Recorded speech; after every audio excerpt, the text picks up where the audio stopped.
Ieri sera sono state dette due cose che non sono vere.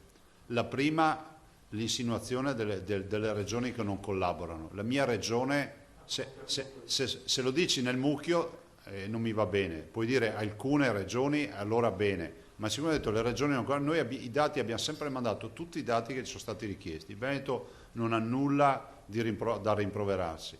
Due, peggio ancora quando è stato detto, è stato fatto accenno alla cassa integrazione.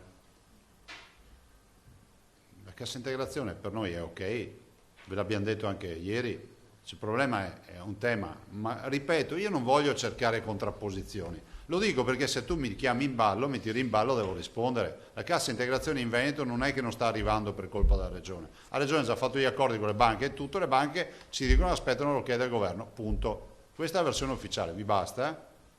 Quindi non puoi dire in TV è perché le regioni, ma le regioni cosa? Non siamo mica la Repubblica delle Banane qua in Veneto. L'emergenza sanitaria c'è e l'allerta continuerà ad esserci altissima anche nei prossimi mesi, ma occorre un diverso approccio. Occorre che la politica si prenda le proprie responsabilità. Il presidente Zaia lo ripete spesso. Dopo l'ultimo decreto del governo, la nuova ordinanza della regione è stata decisa perché occorre un cambio di passo, un segnale forte di fronte al sacrificio di chi è a casa e con l'attività chiusa da 2 mesi, di fronte ad una recessione economica del Veneto, che significa in fondo recessione economica dell'intero paese. Vedo che dicono che sconfino, ma cosa vuol dire sconfino?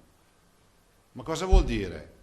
Chi qua ha sconfinato? Il governo che ha sollevato le regioni, come si può dire? E noi lo abbiamo accettato, nel senso che con grande senso di responsabilità, assieme ai colleghi di regione, abbiamo detto c'è un'emergenza, il governo si faccia regista in tutta questa partita.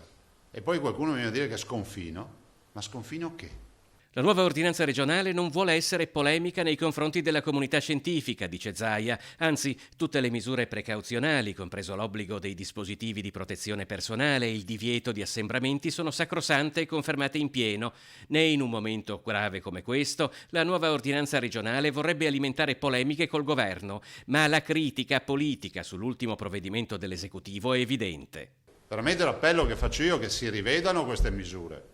Ma guardate, non lo faccio per dire che bisogna stare dalla parte di chi fa casino. No, io penso che la violenza non serva a nulla. Però penso anche che se questo è il sistema migliore per alimentare il conflitto sociale. Io vedo persone disperate,